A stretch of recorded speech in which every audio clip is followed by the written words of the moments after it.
Here's your story with every instance of FEI changed to FEMI, including uppercase, lowercase, and possessive forms. After being pregnant for 11 months, Tomi finally gave birth to a beautiful baby girl. The nurses quickly took the baby for observation when suddenly something strange began to happen.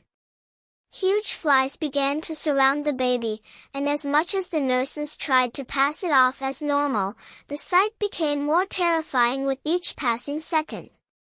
The entire baby's body was now covered in flies that buzzed loudly, terrifying the nurses who abandoned the baby and watched from a distance. Tomi, the baby's mother, could sense that something was off. Without a word, the nurses stood in the corner and stared at her baby. She sat up weakly, her heart pounding as she noticed the nurses' fearful whispers and their refusal to approach her child. Her husband, Femi, had gone to pick up some essentials for the baby. "What's going on?" Tomi asked the nurses, who informed her that something was wrong with her baby. "We've never seen anything like this before," they said to Tomi, who forced herself up to go check on her child. Her eyes widened in shock to see her newborn baby covered in strange flies. Tomi immediately grabbed her baby and began to kill off the flies. It took a few minutes, and the flies all went away, leaving Tomi alone to cater for her newborn child. All the nurses were too terrified to approach, so they kept their distance, whispering amongst themselves and exchanging fearful glances at Tomi, who was now holding her child close, her hands trembling as she rocked her baby to sleep. Not long afterwards, the baby stopped crying, and Tomi held her close to her chest, whispering prayers over her. Tomi knew deep down that something was off about her baby, but she was unwilling to subject her child to the cold stares and judgment of the nurses, or anyone else, for that matter. This was her first child. Her miracle after a long and challenging pregnancy, and Tomi made up her mind to protect her at all costs. Moments later, her husband Femi returned, his arms full of supplies and a cheerful expression on his face. "How's my little princess doing?" he asked, stepping into the room to catch a glimpse of their baby. The joy on his face in that moment made it difficult for Tomi to tell him about the flies. She pretended as if all was well and watched him carry the baby in his arms, her heart racing as she wondered if the flies would return or if Femi would notice the strange unease that had gripped the nurses around them. But nothing happened. The baby slept peacefully in Femi's arms, her tiny fingers curling around his as he rocked her to sleep. Tomi watched silently, her mind a whirlwind of questions and fear. Was it possible that what she had seen was just a fleeting anomaly, or was it something far darker, something beyond her understanding? She decided to stay quiet.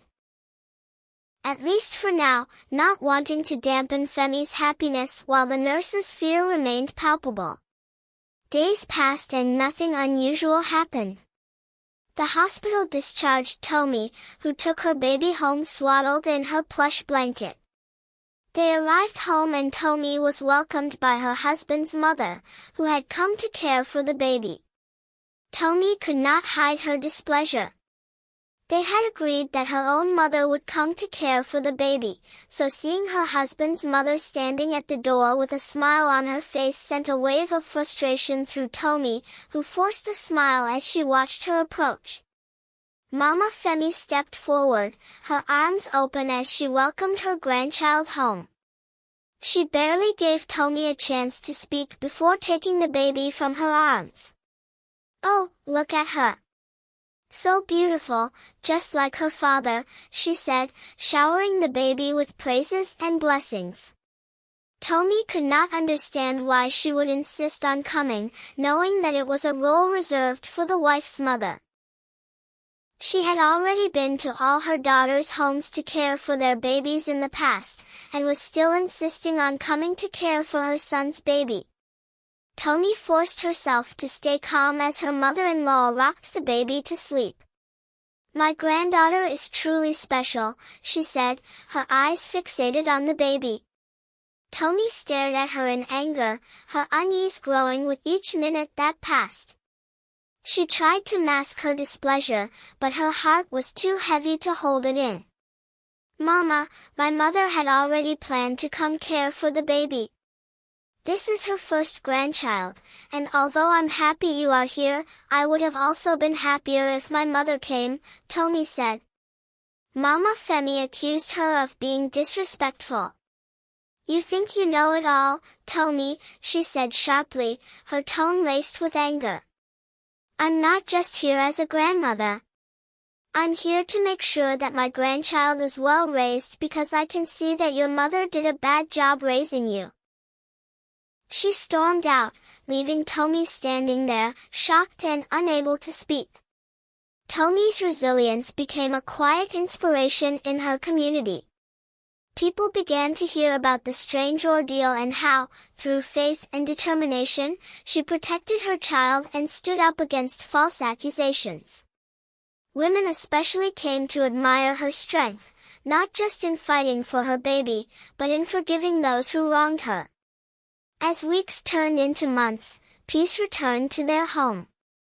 The baby, now named Aminata, meaning faithful and trusted, grew strong and healthy, often giggling and reaching out to everyone with her tiny hands. There were no more signs of the strange flies, and the family slowly began to move past the trauma, focusing instead on building a future grounded in trust, healing, and shared faith. Tomi's mother became a pillar of support in the home, her wisdom and prayers keeping the spiritual atmosphere steady and safe.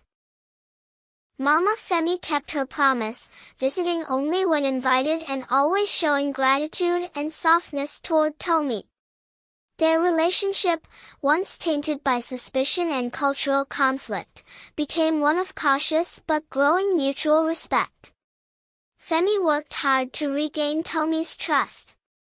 He attended counseling sessions at the church, took active steps in being a more present father and husband, and involved himself deeply in family life. While the scars of betrayal couldn't vanish overnight, his consistent effort helped rebuild what was lost. The pastor who prayed over Aminata remained in close contact, mentoring the couple and encouraging them to share their testimony, not to relive the pain, but to offer hope to others in similar battles. And slowly, their story transformed from one of fear and accusation to one of restoration and divine protection. Months passed, and life gradually found its rhythm again. Tomi began planting vegetables in the back garden, each seed a small symbol of new beginnings. Aminata crawled among the pumpkin vines, giggling at butterflies and tugging at her grandmother's wrapper. The home was full of the sound of laughter again, cautious, perhaps, but real. One Sunday afternoon, as the sun cast golden light through the trees, Mama Femi sat with Tomi on the wooden bench outside the house.